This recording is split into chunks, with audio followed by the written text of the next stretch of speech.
وعلى آله وصحبه أجمعين أما بعد فأعوذ بالله من الشيطان الرجيم بسم الله الرحمن الرحيم قل إن كانت لكم الدار الآخرة عند الله خالصة من دون الناس فتمنوا الموت إن كنتم صادقين ولن يتمنوه أبدا بما قدمت أيديهم والله عليم بالظالمين ولتجدنهم أحرص الناس على حياة ومن الذين أشركوا يود أحدهم لو يعمر 1000 سنة وما هو بمزحزحه من العذاب أن يعمر والله بصير بما يعملون صدق الله العظيم رب اشرح لي صدري ويسر لي أمري واحلل عقدة من لساني يفقهوا قولي اللهم أرنا الحق حقا وارزقنا اتباعه وأرنا الباطل باطلا وارزقنا اجتنابه أما بعد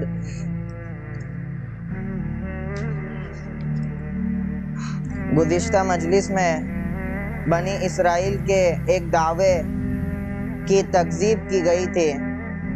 دعویٰ یہ تھا کہ ہم تو ایمان والے ہیں، تو ان کے اس ایمان کے دعوے کی اللہ تعالیٰ نے سرزنش کی اور اس کی وضاحت کی کہ تمہارا جو ایمان لانے کا دعویٰ ہے یہ بے بنیاد ہے اور خود تم اپنی کتاب کے منکر ہو، اس کو انکار کرنے والے ہو کہ تم ہی نے اپنے نبیوں کو قتل کیا جبکہ تمہاری کتاب نے ان کی اتباع کا حکم دیا تھا۔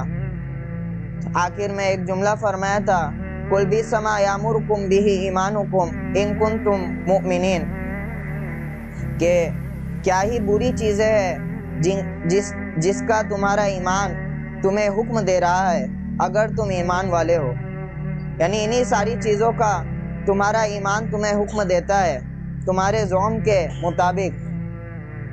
اسی دعوے کو اللہ تعالیٰ آگے ان کے دیگر جو دعوے تھے اس کی تردید فرما رہے ہیں۔ چنانچہ اللہ تعالیٰ فرماتے ہیں قُلْ إِن كَانَتْ لَكُمُ الدَّارُ الْآخِرَةُ آپ کہہ دیجئے کہ اگر عالم آخرت خاص تمہارے ہی لیے ہے، عند اللہ خالصۃ من دون الناس دوسروں کو چھوڑ کر، جیسا کہ ماں قبل میں بھی گزرا، یہودیوں نے اپنے متعلق طرح طرح کے دعوے گڑھ رکھے تھے۔ ان میں سے بعض دعوے اس طرح تھے کہ ہم میں سے جو مطیع و فرما بردار ہے وہ تو اول وہلا ہی میں جنت میں چلے جائیں گے، اور جو گنہگار ہے وہ چند دن جہنم میں گزار کر جنت میں چلے جائیں گے۔ اسی طرح فرمایا کرتے تھے وَقَالُوا لَن يَدْخُلَ الْجَنَّةَ إِلَّا مَنْ كَانَ هُودًا أَوْ نَصَارَىٰ کہ جنت میں تو کوئی نہیں جائے گا سوائے یہودی اور نصارہ کے، کہ ہم جو ہے دین حق پر ہے اور جو ہے تمہارے دین کی کوئی حقیقت نہیں ہے۔ اسی طرح ایک اور دعویٰ تھا کہ آخرت کی تمام نعمتیں ہمارے لیے ہی خاص ہے، یعنی ہمارے نسل کو وہ فوقیت اور شرف حاصل ہے کہ آخرت ہمارے علاوہ کسی کے لیے نفع بخش ثابت نہیں ہوگی۔ تو اللہ تعالیٰ نے اس دعوے کی تردید میں کوئی دلیل پیش نہیں کی یا اس کو توڑنے کے لیے کوئی کرینہ نہیں لائے، بلکہ اللہ تعالیٰ نے کرینہ اور دلائل سے آگے بڑھ کر ایک معجزے کے طور پر آیت کو جو ہے نازل فرمائی، ایک چیلنج دیا کہ تم کہتے ہو کہ آخرت تمہارے لیے خالص ہے اور جنت کی نعمتیں تمہارے لیے خالص ہے، تو اس جنت میں پہنچانے والی چیز کون سی ہے؟ موت ہے۔ ان نعمتوں تک پہنچانے والی چیز کون سی ہے؟ موت ہے۔ تو اللہ تعالیٰ فرما رہے قُلْ إِن كَانَتْ لَكُمُ الدَّارُ الْآخِرَةُ عِندَ اللَّهِ خَالِصَةً مِّن دُونِ النَّاسِ فَتَمَنَّوُا الْمَوْتَ تو چلو آؤ موت کی تمنا کر لو، تمہارے لیے آخرت خالص ہے، تمہارے لیے جنت خالص ہے، تو ہم کہتے ہیں کہ موت کی تمنا کر لو تاکہ وہ نعمتوں تک تم کیا ہو جاؤ، پہنچ جاؤ۔ فَتَمَنَّوُا الْمَوْتَ إِن كُنتُمْ صَادِقِينَ اگر اپنے دعوے میں سچے ہو تو اس طرح کر لو۔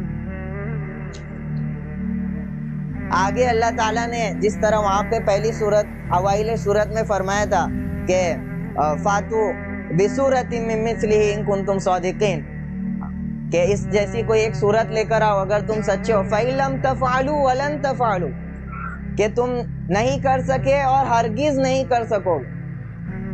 تو یہ قرآن کا معجزہ تھا کہ ایسی چیز کی تردید کر دینا جس کے کرنے پر سامنے والا قادر ہے، لیکن قرآن بتلا رہے کہ وہ نہیں کر سکے. تو اگر اس طرح ہوتا ہے تو قرآن کا کیا ہو جاتا ہے؟ وہ معجزہ ہو جاتا ہے. تو وہاں پہ اللہ تعالیٰ نے چیلنج دیا کہ موت کی تمنا کر لو. اب یہودیوں کے لیے موقع تھا کہ وہ موت کی کیا کر لیتے، تمنا کرتے، اور اس کا اظہار بھی فرماتے ہیں، کیونکہ اسلام سے ان کی دشمنی تو واضح ہے. تو وہ اس موقع کو کیسے اپنے ہاتھوں سے جانے دے دیتے؟ اس موقع کو سبب اور بہانہ بنا کر اسلام کی حقانیت کو جھٹلانے کا ان کو لیے بہترین موقع تھا.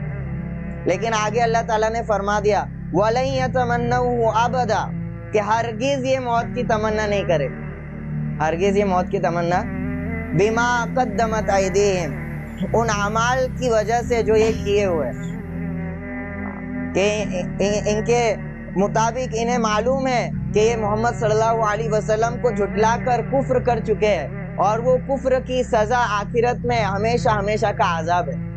تو اس عذاب سے بچنے کے لیے کبھی موت کی تمنا نہیں کرے گا. تو یہ قرآن کا معجزہ ہے. چنانچہ یہ چیلنج کے بعد کسی ایک یہودی نے بھی اس طرح کی جو ہے تمنا نہیں کی. تمنا کہتے دل سے چاہنے کو کسی چیز کو.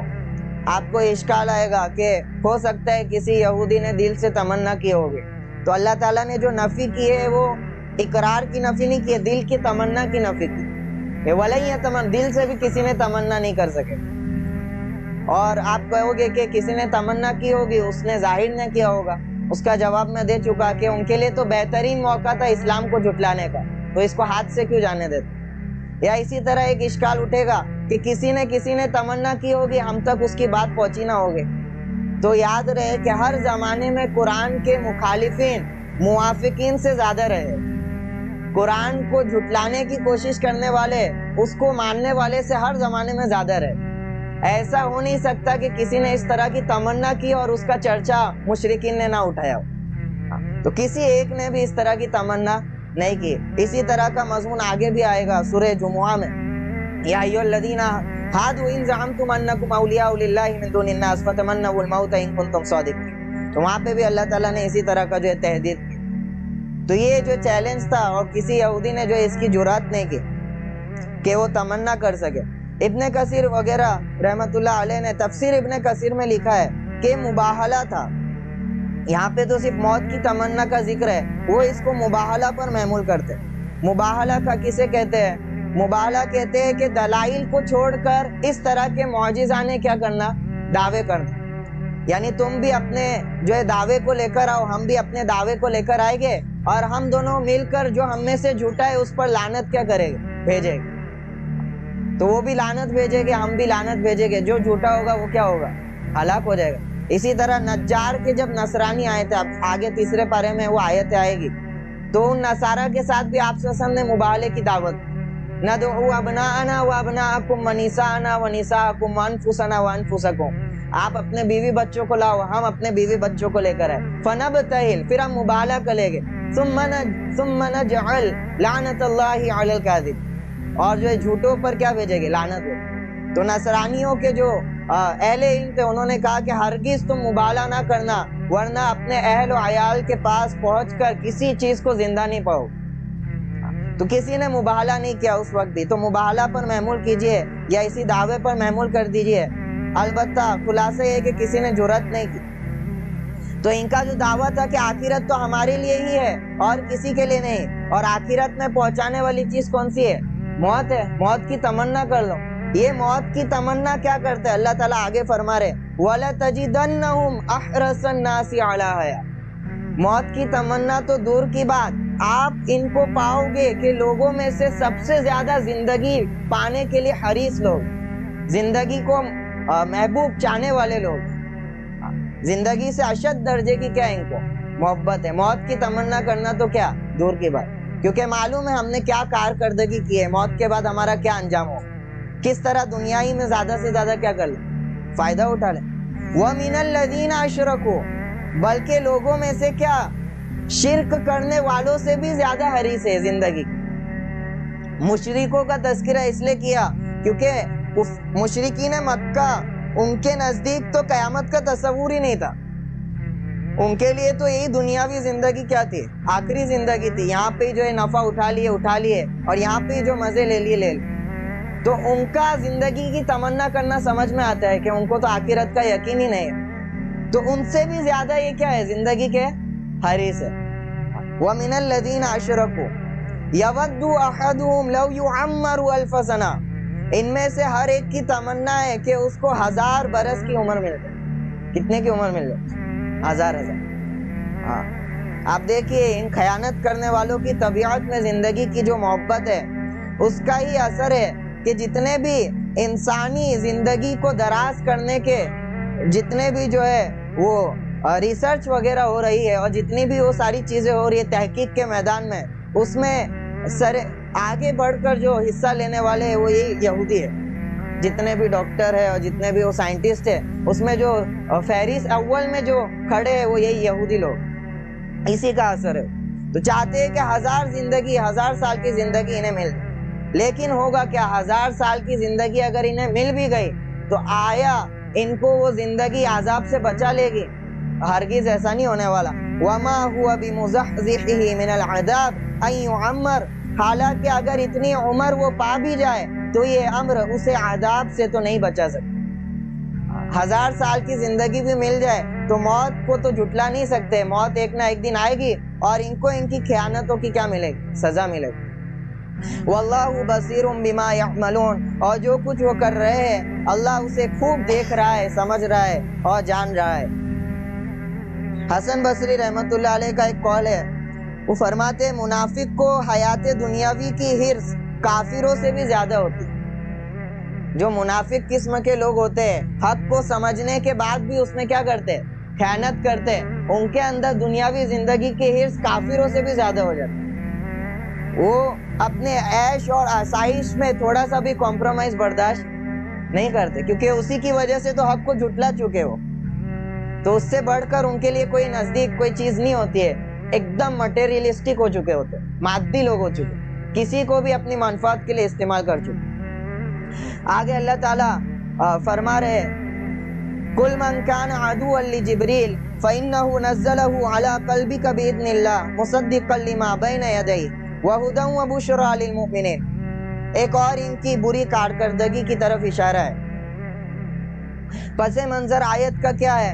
آیت کا پس منظر کچھ اس طرح بیان کیا گیا ہے، اسباب نزول مختلف ہے۔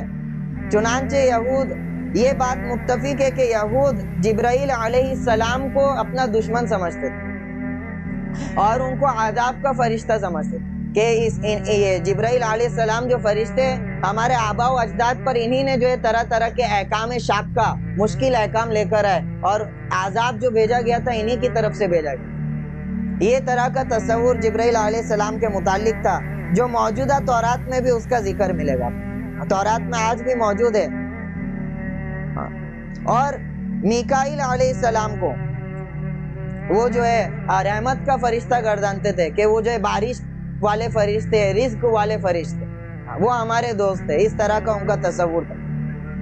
چنانچہ ایک دو واقعات آپ سنیں گے تو آپ کو بات سمجھ میں آئے گی۔ کچھ یہودی آئے آپ صلی اللہ علیہ وسلم کے پاس، ان لوگوں نے آپ صلی اللہ علیہ وسلم سے عرض کیا کہ ہم آپ سے چند سوالات پوچھتے ہیں جس کا جواب صرف سچے نبی ہی کو معلوم ہو سکتا ہے، اگر آپ سچے نبی ہوگے تو ہم کو ان سوالات کا جواب دے دو گے۔ آپ صلی اللہ علیہ وسلم نے ان کی بات کو منظور کر لیا، البتہ آخر میں عہد لیا کہ اگر میں تمہارے سوالات کا جواب ٹھیک ٹھیک دے دوں تو تم میری نبوت کا کیا کرو گے؟ اقرار کرو۔ چنانچہ بات آگے بڑھی اور انہوں نے پہلا سوال پوچھا کہ تورات نازل ہونے سے پہلے اسرائیل نے اپنے اوپر کون سی چیزیں حرام کی تھی؟ اسرائیل یعنی یعقوب علیہ السلام۔ آپ صلی اللہ علیہ وسلم نے جواب میں ارشاد فرمایا کہ اسرائیل یعنی یعقوب علیہ السلام جب عرق النساء بیماری ہے وہ جب اس میں مبتلا ہو گئے تھے تو انہوں نے اللہ تعالیٰ سے منت مانگی کہ اگر میں اس سے جو ہے چھٹکارا حاصل کر لیتا ہوں تو بطور شکر گزاری کے جو چیز مجھے سب سے زیادہ پسند ہے کھانے کے لیے اسے میں جو ہے ترک کر دوں گا، اور جو پینے کے لیے سب سے زیادہ پسند ہے اسے بھی میں ترک کر دوں گا۔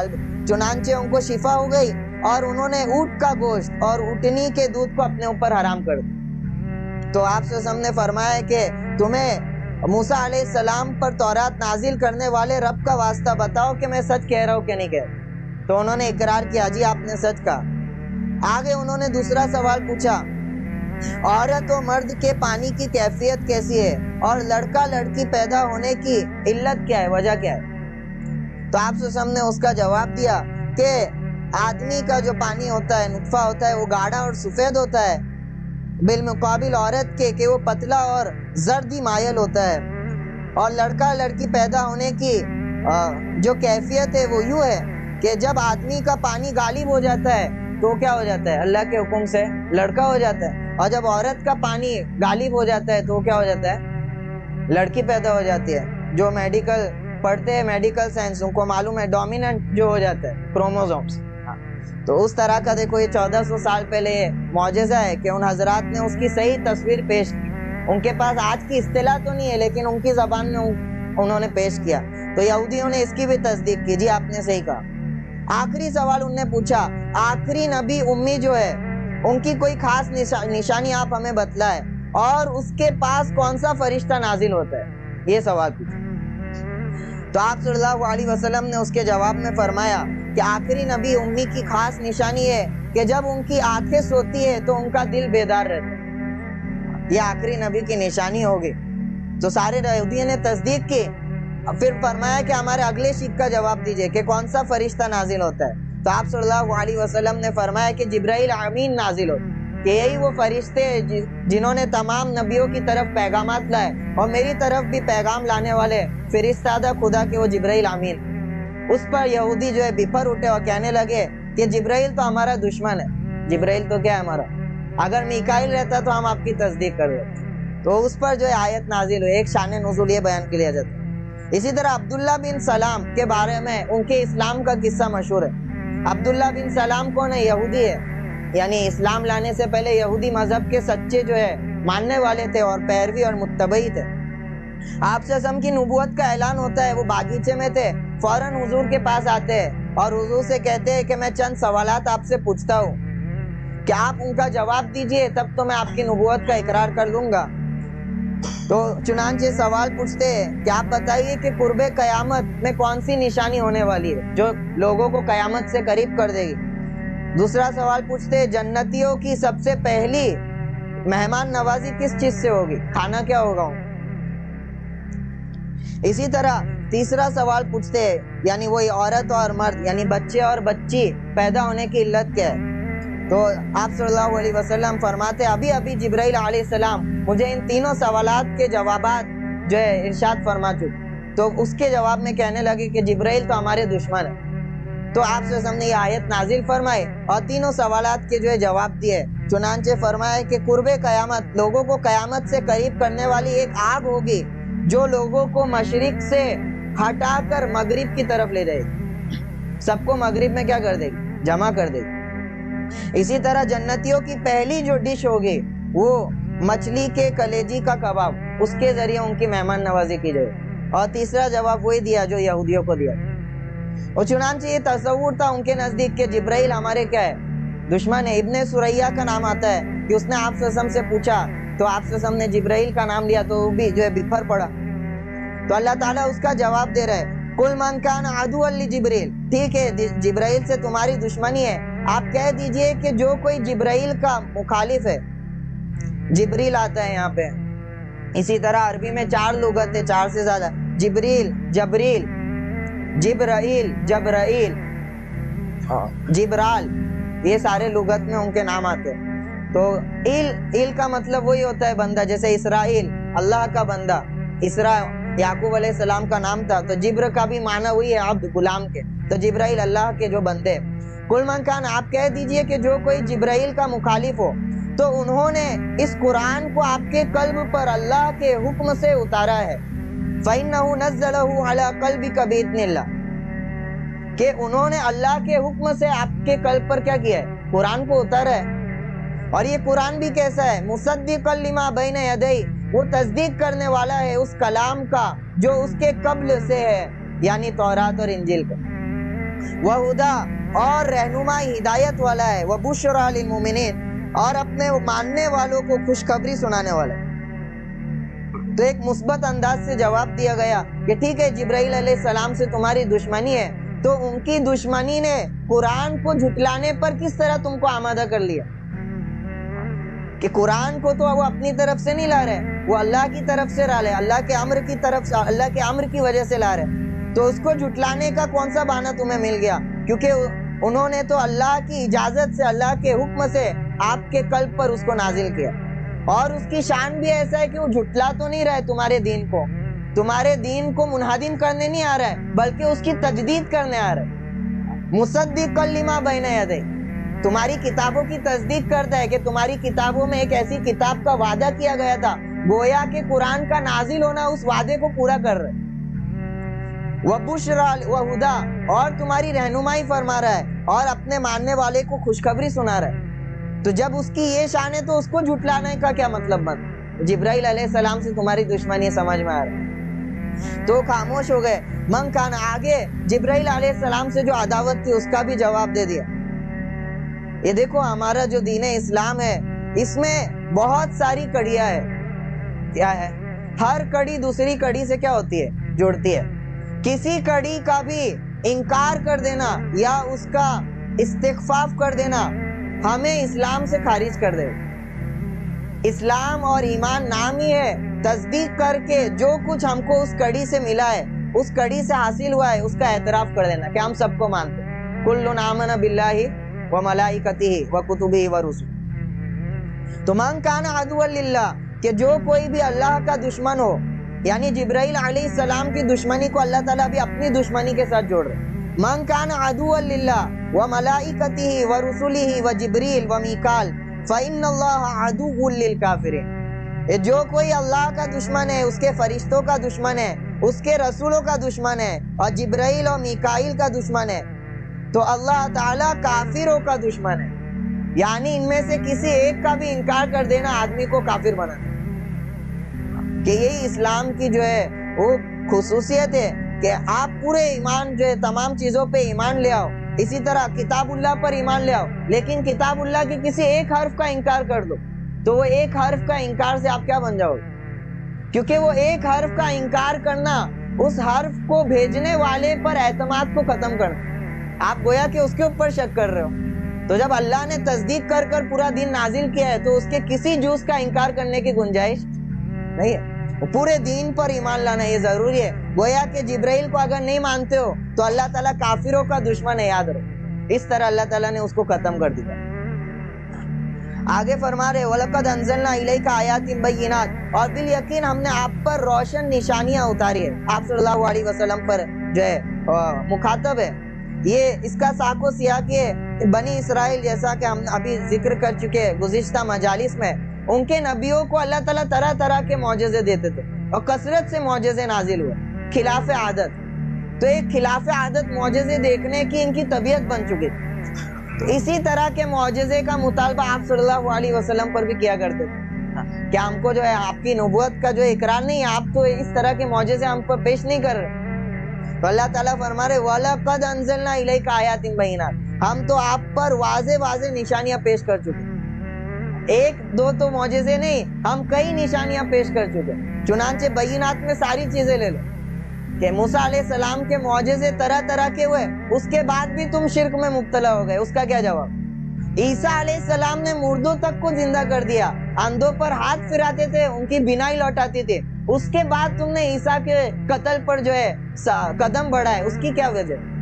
تو ہم ایک دو نشانیاں نہیں کئی نشانیاں پیش کر چکے۔ حالانکہ وجہ تو یہ ہے وَمَا يَكْفُرُ بِهَا إِلَّا الْفَاسِقُ، ان نشانیوں کو وہی جھٹلاتا ہے جو فاسق ہے، کافر ہے۔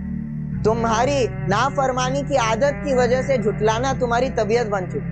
اب نشانیوں کا مطالبہ یہ تمہارا مقصود نہیں ہے، تم تو نشانیاں طلب ہی اس لیے کرتے ہو تاکہ جھٹلا سکو، اس میں کوئی ایپ تلاش کر کے اس کو کیا کرو؟ جھٹلا دو۔ تو اس کی طرف جو ہے نشانی اللہ تعالیٰ نے جو اشارہ کیا، أَوَكُلَّمَا عَاهَدُوا عَهْدًا نَبَذَهُ فَرِيقٌ مِّنْهُمْ بَلْ أَكْثَرُهُمْ لَا يُؤْمِنُونَ۔ انہوں نے جب کبھی بھی کوئی عہد کیا ہے، یعنی یہ اسرائیل کی طبیعت فرما رہے، جب کبھی بھی کوئی عہد کرتے، ایگریمنٹ کرتے، معاہدہ کرتے، نَبَذَهُ فَرِيقٌ مِّنْهُمْ، ان میں کا ایک گروہ اس کو کیا کرتا ہے؟ پس پوش ڈال دیتا۔ کبھی کسی معاہدے پر یہ قائم نہیں رہے، ان میں سے ایک بڑی جماعت ایسی رہی ہے جس نے اس کو کیا کر دیا ہے؟ پس پوش ڈال۔ چنانچہ آپ صلی اللہ علیہ وسلم کے ظہور سے پہلے کثرت سے آپ کی آمد کا شور کیے ہوئے تھے، اور جیسے ہی آپ صلی اللہ علیہ وسلم کی آمد ہوئی ہے اس کا کیا کر دیا؟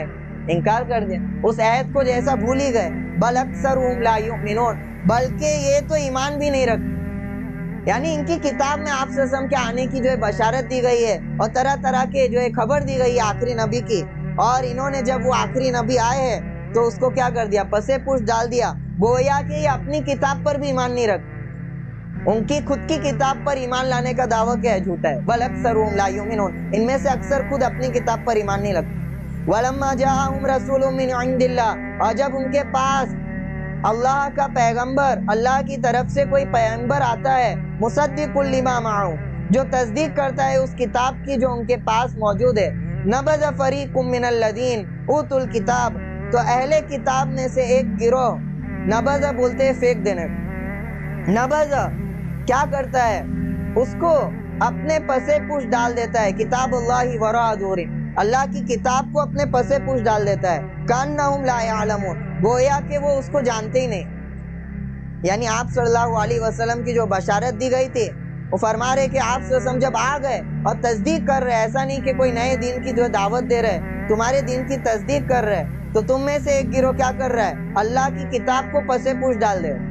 پسے پوش ڈالنے کا مطلب کیا ہے؟ یہاں قرآن کو پیٹ لگانا گناہ ہے، وہ نہیں مراد ہے۔ اس طرح کی اصطلاحات آتی ہے، ہماری عوام جو ہے قرآن حدیث کو نہ سمجھنے کی وجہ سے اس طرح کے معنوں میں الجھ جاتی ہے، لیکن جو اصل مقصد ہے اس سے کیا ہو جاتی ہے؟ غافل ہو جاتی ہے۔ پسے پوش ڈالنا عربی کی ایک اصطلاح ہے۔ پسے پوش ڈالنے کا مطلب ہے جب اس کتاب پر عمل کرنے کا وقت آ جاتا ہے تو اس عمل کو کیا کر دیتی ہے؟ چھوڑ دیتی ہے، مخالفت کرتی ہے۔ تو اس کو عرب لوگ تعبیر کرتے تھے کہ پیٹ پیچھے ڈال۔ یہ الگ بات ہے، پیٹ پیچھے ڈالنا بھی وہ بے ادبی ہے، لیکن اصل مراد کیا ہے وہاں پہ؟ اگر آپ کتاب اللہ کو بہت چوم رہے ہو، اپنے سینے سے لگا کے رکھ رہے ہو، لیکن زندگی آپ کی کتاب اللہ کی تعلیمات سے کیا ہے؟ میل نہیں کھا رہی ہے، تو آپ قرآن کو پسے پوش ڈالنے ہو، چاہے کتنا بھی اپنے سینے سے لگا۔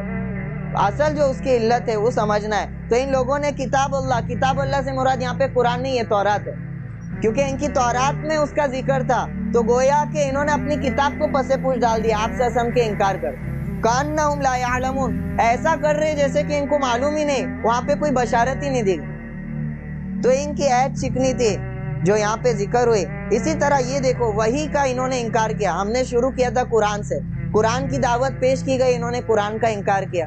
اب تورات پر جو ایک قائم تھے بچے کچھ، اس کی بھی کیا حقیقت تھی ابھی واضح ہوگی۔ تورات پر بھی مکمل طور پر یہ عامل نہیں تھے اور ایمان والے نہیں تھے، اس کو بھی جو ہے اپنے حساب سے توڑ مروڑ کے جو ہے پیش کیا۔ اب آگے اس سے اللہ تعالیٰ ذکر کرے گے کہ تورات اور اللہ کی کتاب کو چھوڑ کر جادوگری میں کس طرح یہ مبتلا ہو، یعنی اچھی چیز کو جو اللہ کی طرف سے پاکیزہ چیز نازل ہوئی تھی اس کو چھوڑ کر سفلی گندے عمل میں یہ مبتلا ہو۔ تو یہ ہوتا ہے جب وحی کا آدمی انکار کرتا ہے تو ایسی گندگی اور غلاظتوں میں چلا جاتا ہے کہ اس کو خود احساس نہیں ہوتا۔ اگلی مجلس میں اس کا تذکرہ کریں گے۔ اللہ تعالیٰ جو کچھ ہم نے کہا ہے سنا ہے اس سے عبرت حاصل کرنے کی توفیق نصیب فرمائے، اس کو ہماری امت کے لیے ہدایت کا ذریعہ بنائے۔ اللہم صلی علی محمد صلی اللہ علیہ وسلم، جزا اللہ عنا محمد ما هو علیہ صلی اللہ علیہ وسلم، لا الہ الا انت سبحانک انا کنا من الظالمین۔ اسأل اللہ العظیم رب العرش العظیم ان یشفینا ان یہدینا اللہم اغفر لنا اللہم اغفر ذنوبنا۔ یا اللہ ہمارے تمام گناہوں کو معاف فرما، ہمارے بیٹھنے کو بہت بہت قبول فرما۔ یا اللہ ہم کہہ رہے، سن رہے، یا اللہ سمجھ رہے، یا اللہ جب عمل کا وقت آئے گا یا اللہ ہم کو عمل کرنے کی قوت عطا فرما، یا اللہ عمل کرنے کی قوت عطا فرما۔ یا اللہ کتاب اللہ کے فہم کے ساتھ کتاب اللہ پر عامل بنا، یا اللہ اس کے ایک ایک حرف پر عمل کرنے کی یا اللہ ہم کو قوت عطا فرما۔ یا اللہ کتاب اللہ کی نشر و اشاعت میں یا اللہ ہم سب کی جان مال کو قبول فرما۔ یا اللہ اس کا داعی بنا، مبلغ بنا، یا اللہ اس کو محبت کرنے والا بنا۔ یا اللہ کتاب اللہ کو پسے پوش ڈالنے والوں میں سے ہمارا شمار نہ فرما۔ یا اللہ قیامت میں ہم کو کتاب اللہ کا حق ادا کرنے والا بنا۔ یا اللہ اس کتاب کو سیکھنے سکھانے کی ہم سب کو توفیق نصیب فرما۔ یا اللہ جو بھائی ہمارے مظلوم ہیں یا اللہ ان کی اللہ فریاد رسی فرما، ہمارے فلسطینی بھائیوں کی فریاد رسی فرما۔ یا اللہ امت دھیرے دھیرے انہیں بھولتی جا رہی ہے، یا اللہ سب بھولتے جا رہے ہیں، یا اللہ لیکن تو بڑا دیکھنے والا ہے، یاد رکھنے والا ہے۔ تو کسی چیز سے غافل نہیں ہے۔ یا اللہ وہ تدبیر کر رہے ہیں، یا اللہ تو بھی تدبیر کر چکا ہے۔ یا اللہ تیری تدبیر تمام تدابیر سے مضبوط ہے، یا اللہ پختہ تر ہے۔ یا اللہ تمام باطل کو یا اللہ پاش پاش فرما، ان کو ذلیل و رسوا فرما۔ یا اللہ ان کو ایسی جگہ سے شکست عطا فرما جہاں سے ان کو گمان بھی نہ تھا۔ یا اللہ ان کی یا اللہ اکڑ کو، یا اللہ تکبر کو یا اللہ چکنا چور فرما۔ یا اللہ ہم کو قیامت کے دن یا اللہ اہل حق میں ہم کو شامل فرما۔ یا اللہ جب تک زندہ رکھ اہل حق میں ہم سب کو شامل فرما، حق والوں کے ساتھ ہم کو یا اللہ حشر نصیب فرما۔ یا اللہ جو مانگا ہے اسے بھی قبول فرما، جو مانگنے سے رہ گئے اسے بھی قبول فرما۔ ہماری دعاؤں کو آپ صلی اللہ علیہ وسلم کے صدقے و طفیل قبول فرما۔ آمین آمین یا رب العالمین۔ سبحان ربک رب العزت